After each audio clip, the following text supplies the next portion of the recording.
It's me. I'm back again with another Rotten Reads an article. This is the second article I'm reading in a series. I'm breaking down micro macro levels of understanding God, why we even believe in Him in the first place. This one comes to us from Harvard Graduate School of Education in their Education magazine. It's from 2012. Why do kids believe in God and not Harry Potter? Let's look at that. So, Professor Paul Harris's new book looks at how children learn, whom they trust, and why even a beloved wizard seems too magical to be real.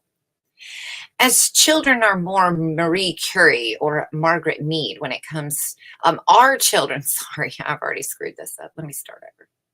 Are children more Marie Curie or Margaret Mead when it comes to learning?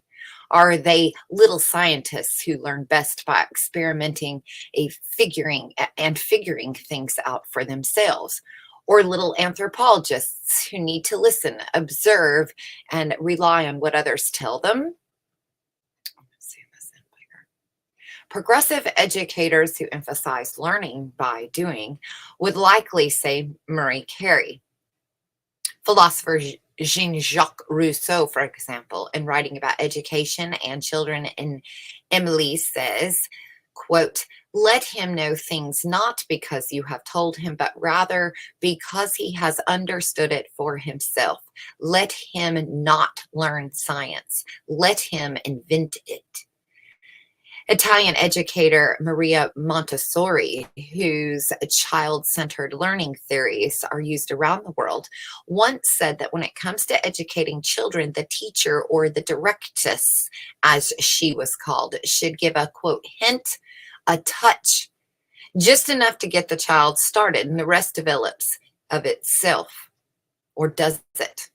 After years of research, Professor Paul Harris argues that children need more than just a hint or a touch in order to learn about many things. He writes in his new book, Trusting What We're Told, How Children Learn from Others, says there is a profound limit to the role that firsthand experience can play in cognitive development. For example, how would a child know about a city or country never seen or visited if someone hadn't told him or her about it? Or have an understanding of the past, that dinosaurs once roamed the world, or the fact that Harry Potter isn't real? How would he or she grasp that germs exist, or the tooth fairy, or Santa Claus for that matter? Quote, children learn all sorts of things that are opaque to them. That's by being little Margaret Meads. Harris says by listening to what others tell them, what he calls a testimony. A dominant metaphor for young children's cognitive development is that the child is a scientist who does handsome experiments, such as with things that float versus sink, and revises his or her ideas about the world like a scientist. Harris says, by contrast, anthropologists don't do experiments, certainly not on the culture they are studying. Rather, they master the language, observe carefully, and engage in long conversations with trusted informants, especially when they are puzzled. Children, like anthropologists, are trying to make sense of the culture they live in, including its beliefs and values. And it basically starts, he says, once they are able to combine their understanding of language and their powerful imagination. Bingo. Once you put these two things together, you have a child who can listen to a scene he or she has never seen and build in their minds, Harris says. They can imagine unobserved things. No other species is capable of this as far as we know. For example, by 13 or 14 months, children show clear signs of being able to understand references to an absent object or a person and are willing to alter their ideas based on what someone tells them. And this is the exact moment that my daughter said something so fascinating to me that absolutely opened the door to the meaning of life theory. She inspired everything that I've come to understand about what's going on in the world, because at this age, she said something to this effect. And I had an understanding of God in a way that I'd never seen it before. In this way, Harris says children accept information that runs counter to their own ideas. I'm going to talk about those things in a live stream with all of this put together, but I'm reading these articles separate. So if you're interested to hear more about the meaning of life as it revolves around these ideas, stay tuned. In this way, Harris says children accept information that runs counter to their own ideas. He describes a scene where a toddler is told that a toy left behind is no longer in the original place. Without actually seeing the toy being moved, the little girl nevertheless looks for it in new spots. She understands that what she thought about the toy isn't necessarily true, and another person's testimony could provide an update. In another example, Harris talks about a 22-month-old girl who asked one night where the moon is, and she is told that the moon is asleep. It isn't out. A month later, when the adult asks the girl where the moon is, she replies, the moon is sleeping. She hasn't seen it for herself, so the moon is actually asleep. She learned and accepted this, quote, fact from another person's testimony. Harris' initial interest in this work grew out of his earlier research on imagination. He found that in using their imaginations, children not only think through and act out fantastical possibilities they have never experienced, being a pirate looking for buried treasure or an alien flying through space, but they also surprisingly use their imaginations to think about real events and things that are not visible, like death and germs. In a series of experiments with 4, 6, and 8-year-olds, Harris and his team told ed school research students and his team of ed school research students asked children about familiar things such as tigers and wolves. They were also asked to make up creatures no one had ever seen, such as flying pigs. The children all agreed that tigers and wolves exist. No one believed there are flying pigs. The children were then asked about scientific things most had never seen, even in pictures, like germs, based on the flying pig responses. We don't believe what we don't see. Children should have said germs also don't exist. However, since children do learn from what others tell them from testimony, all the children said that everybody believes in germs. At some point, the children had been told about germs. Germs exist, or wash the germs off your hands, and had trusted the person who supplied the information. Another way to think about this, Harris says, is to think about history of medicine. During the 1800s, microbiologist Louis Pasteur's claims about the harm of germs were contested, particularly by doctors, and so the general public didn't think much about the role of germs played in the transmission of diseases like cholera. Today, the role of germs in spreading illness is widely accepted by doctors and parents, and so Harris says assertions made by other people are children's main guarantee that germs really do exist. This cognitive leap that children make helps them understand that other people are an important source of information, Harris says. They understand that they need other people to make sense of the world. And once that leap is made, then they realize it's worth asking questions, often an endless stream of questions. Questions, of course, have been controversial when it comes to learning. And trusting what you're told, Harris tells a story about developmental psychologist Jean Piaget's response to his daughter. And I actually use Piaget's work in my work as well, as reference, major reference point there. Response to his daughter, who, after twirling around and around and feeling dizzy, asked her father if the world was turning around too. What do you think? Piaget replied. His daughter, frustrated, shouted back, "You always ask me that." What do you think? Sounds like a good psychiatrist, right? Tell me what you think. Piaget clearly wanted his daughter to figure it out for herself. He feared, as others often do, that when children ask questions, they will unthinkably defer to adult authority, Harris writes. They will not check or test the answers they receive. However, this strikes Harris as simplistic. If a young child is puzzled about why it gets dark at night, he says, it is not as if they're going to start figuring out the rotation of the earth. Plus, as Harris discovered, children don't blindly defer to adults.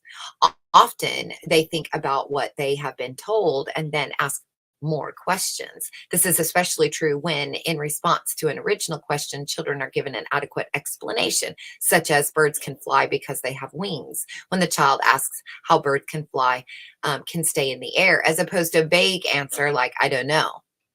Harris found that trust is not automatic for children. They not only monitor the messenger, starting when they are babies, but as they get older, they often question the content. In several experiments, teachers gave 3 to 5-year-olds information about an unfamiliar object from a hardware store. Both teachers, one known well by the students, the other not known well, made up names and information about objects. All age groups equally showed a strong preference for the answers given by the familiar teacher. This type of early selectivity is all but universal among children growing up under normal rearing conditions, Harris writes. This early profiling of people, reliable, not reliable, means that caregivers offer much more than a secure base for autonomous exploration, Harris writes. What they say about the world may or may not be internalized and become part of the child's conception of the way things are. What happens when the person providing this information is harder to gauge? Well, Kathleen, with a bunch of letters behind her name, an assistant professor at Boston University School of Education, worked with Harris on several studies, including one that looked at this question. And she says, we found that under these circumstances, 3 and 4-year-olds look to other people's reactions for guidance, she says. They are more likely to accept an informant's claim if it's endorsed by other people, even when those other people leave. As the children got older, researchers found that the track record of the person providing the information started to take on more importance. The more often they were accurate, the more they were trusted. When using stories to figure out how children differentiate real from fiction, Harris found that by age 5 or 6, children believe the protagonist of a story is not real if the story includes magic or fantasy. Despite actor Daniel Radcliffe being human, most children understand that the character Harry Potter isn't. If a story doesn't contain magical or fantastical elements, however, children generally have no problem believing a protagonist is real. This helps children sort out information about people they have never met, Harris says. How then to explain religious stories, which often include things that don't ever happen in real life, such as parting of the sea? Harris assumes that children's magic detector would go off, indicating that this kind of event couldn't really happen. Instead, he found that children are often willing to accept the miracles or the extraordinary powers of God, perhaps because religious stories are often presented as real, especially in religious households.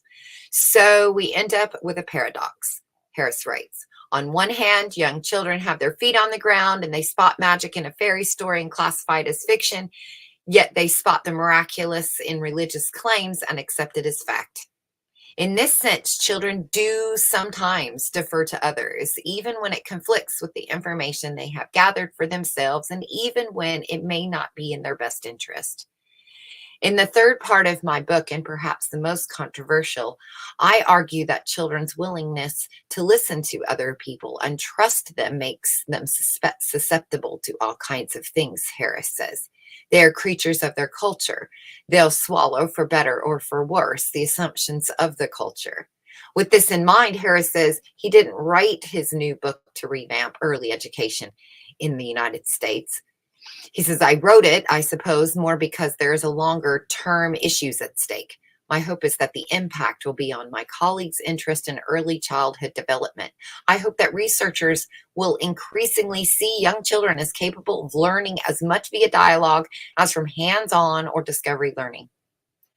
Corriveau also sees practical implications for educators. For example, the findings on children being more trusting of information supplied by someone they know could improve hiring practices and policies in preschools and elementary schools. In particular, given the high rate of teacher turnover, she says, the information shows that children might be at a disadvantage when learning from a relative stranger. In addition, we talk about that all the time, don't we?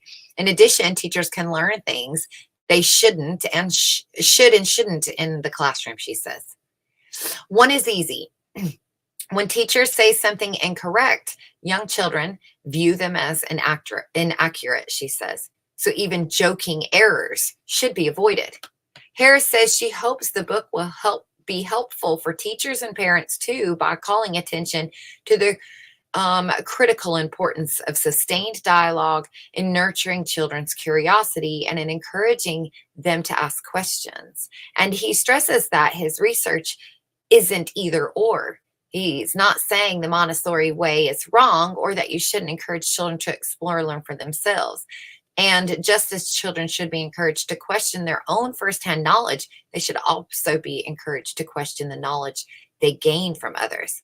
Still, he says it's important to recognize that our little anthropologists, the quote, the testimony of other people is likely to be just as important as firsthand experience for setting such reflection in motion. And there's the article itself. Very interesting stuff. Stay tuned for another article as we break down the meaning of life.